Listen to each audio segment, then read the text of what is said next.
Hello, every folks, and good morning. Okay, another update video here, but I just want to mention for a moment, how nice is it that every morning we can wake up? There's Reborn updates on Twitter. There's articles on Ogre Battle coming up throughout the day. It's nice. It's nice to be relevant again. Anyway, so let's go over this new one today. So this is off of Matsuno's Twitter. Shocking, I know. And by the way, quick little thing to point out here. Apparently, off-center fairy has not quite been fixed. I'm assuming maybe it just can't be, but anyway, just something I'm going to have to bring up every time forever.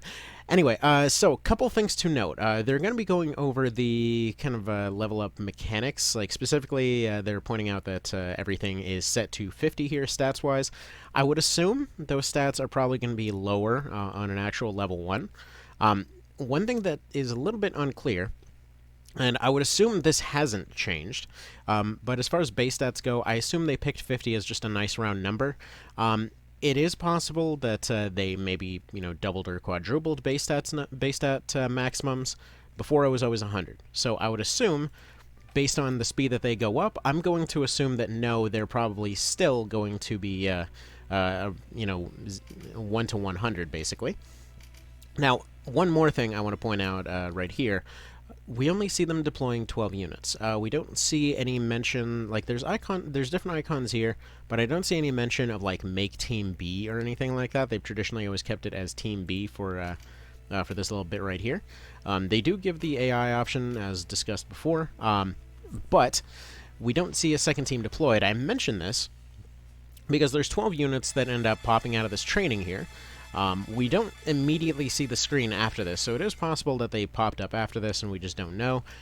But we see that same team of 12 being spit out here, and does this potentially mean that it's like an Ogre Battle 64 type of deal, where you're going in, you're training against randos? That would potentially make sense of that screenshot we saw earlier, where it basically looked like Orgeau's party that was fighting them at the castle. They could just be safe battles to train on. They could potentially. I don't know if we have the same 1v1 system back. We don't really have any confirmation on that. But just something interesting there. Another thing also, look at their movement. Now, obviously this might change, but that other ninja in the other screenshot had movement 6, implying he had Swiftfoot. We didn't see Swiftfoot, at least it didn't seem like it, on their skill list. So this makes me wonder if maybe it's... maybe there's a secondary kind of like passive slot somewhere, or maybe it's just something that comes from equipment now. It would be nice to see them taking that kind of nod from One Vision. It would be really cool to see the same, basically similar ideas come up with on opposite sides. Again, kind of what I'm predicting on this whole thing is that they mentioned that the spell list was cut down. I would expect those to probably be reworked into existing spells, again, the One Vision method. In this particular case, we see that, again, there's additional passives that we're just not really seeing here. So it is possible that they're worked into something else. It is possible that they're maybe part of equipment. We're seeing as we don't have as many spells available, those use item abilities are probably going to be worth a lot more this time around. So, for example, something like the She Shoes or Wing Boots or any of that. I mean, personally, I always liked using them just because I hate the idea of having limited warp or flight or whatever else. I just like the idea of being able to keep reusing them.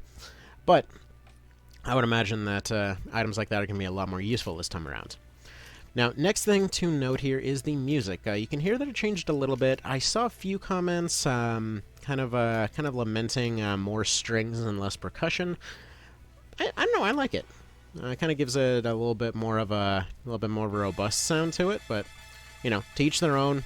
I mean, I basically grew up in an opera house, so when I hear more strings, I'm happy. So there's that. What else can we glean out of all this? Not really a whole lot. We haven't seen any. We haven't really seen any... there was one question over whether alignments would actually be affecting classes again. I don't think they do. Based on what we saw last time, where we saw a chaotic knight with a hammer, the one that had the Heaven General hammer specifically, we saw that she was chaotic. So chaotic knights, I'm assuming alignments are again just going to be for flavor in this one. It doesn't seem, well, or at least we don't know of anything new that they do. They probably would have had to rework some stuff to make that happen. Additionally, the emphasis on a lot of these training methods seems to potentially imply that... here, we're going to turn down the volume on this a little bit. The emphasis on all this extra training seems to potentially imply that there is no live system. I'm going to say it's probably a pretty safe bet at this point that everyone's got one life, and they're dead, they're dead. Again, there's a very heavy emphasis on retraining people from level 1, so this sounds exactly like Classic, basically. Well, okay. To address one thing that came up in the comments last time, like in Classic, obviously there were different ways for people to do certain things. Sure, you could put somebody in a particular class and have them level up a particular way. This is basically what this training system seems to be aiming to be like, however, with less tedium. Basically, in the original, what you would do is you would take a high-level unit, you would take your low-level, you would have them slap them around while they were petrified. They would level up each time on hit, and you would have a similar effect, albeit over the course of an hour.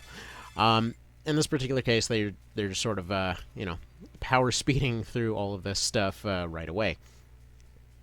Now, I can't help but notice that, again, while they are, generally speaking, a little bit more skewed in particular stats, like I noticed that the caster here in particular has far more mind and intelligence than the others, most of the physical classes seem to be only slightly preferring their what you'd expect to be preferred stats.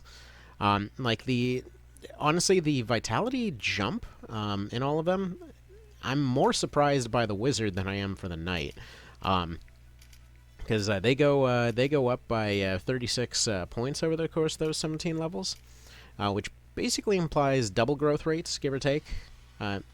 Depending on what stats we're talking about like 2 to 4 times growth rates from the previous version, which again stacks up with what we know in the numbers so far.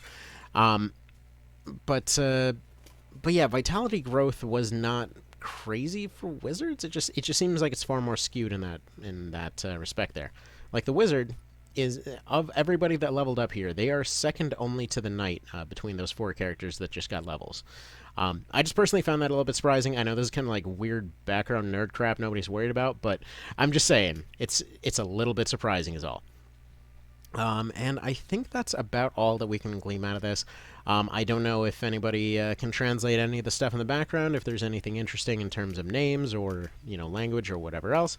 We can see they're still playing the PC version, based off the icons that we see floating around. What else can we potentially see here? Not really a whole lot, I don't think. I think that's about that as far as all of this stuff goes. So let's take one last look at these stats here, just to see how much they went up. Because, okay, this guy went up to 94, this guy's 85, this one's 83, this last one's 86. So, you'd expect the knight to be fairly bulky, and they were.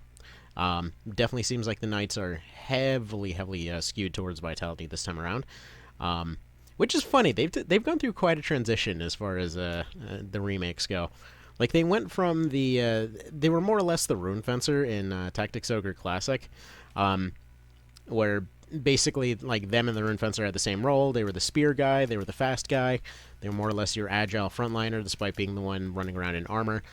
Basically, due to the way that armor and stats worked in that one, most of the time Berserkers were, in fact, more durable than the Knights were. But it's just kind of funny, because, yeah, then they got changed to being the overall, like, physical bulk wall. Alright, slight interruption there, just on account of this cold, unfortunately still has not gone away. Anyway, yeah, so switch back to the original music here just for a quick second here, because, again, it's interesting with the Knight, because they went from being, like, the fast, agile, like, generalist kind of unit to somewhat tanky, but generally, like, the frontline wall that nothing really attacks, to seemingly being, the actual, like, complete wall for Reborn. Now, I don't know if this actually has been tweaked. I just know that, personally, whenever, leveling anybody's particular classes in the PSP version, it generally did not matter what classes you leveled them up as. They got something in everything. But you generally did not see anything as sharp as that sudden, 46 extra points in vitality that the guy ended up farting out.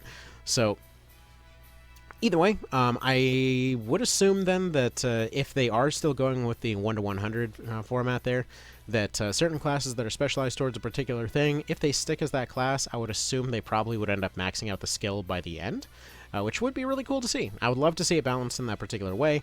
Like, for example, if ninjas ended up getting skewed towards evasion there, which actually, let's turn this off again and go back to see how his evasion's doing. I didn't really look at that.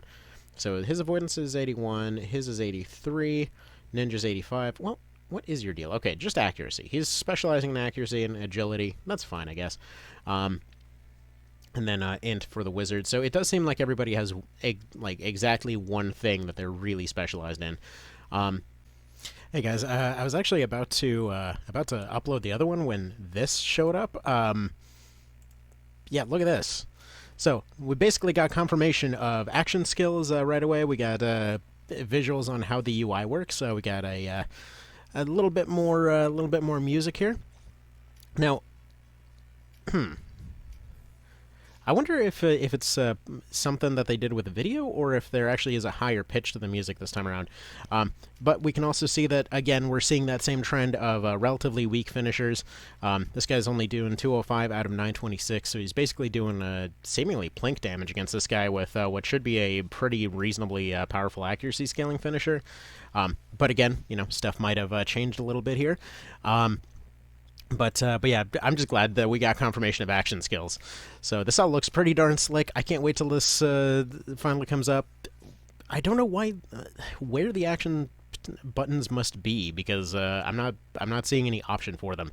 Like, it looks like they've already activated them. Like, they had 100%. I wonder if there's just no animation for them this time around, because they have fast forward on. We see the little thingy swirling around up there. It says 100%, and then all of a sudden they're just going. So presumably they're just activated as they are now. Maybe in fast forward mode it shuts off the animation for them. I don't know. We don't have any more info on that. I'm just really glad this suddenly came up. All right, so thank you to Lobang because money. That's friggin' hilarious. For posting this a few seconds ago. This is all on the Reddit. I'm gonna put the link on that. Okay, technically subreddit. Whatever. I'm bad at the internet. Who knew? All right. Anyway, see you next time. Bye.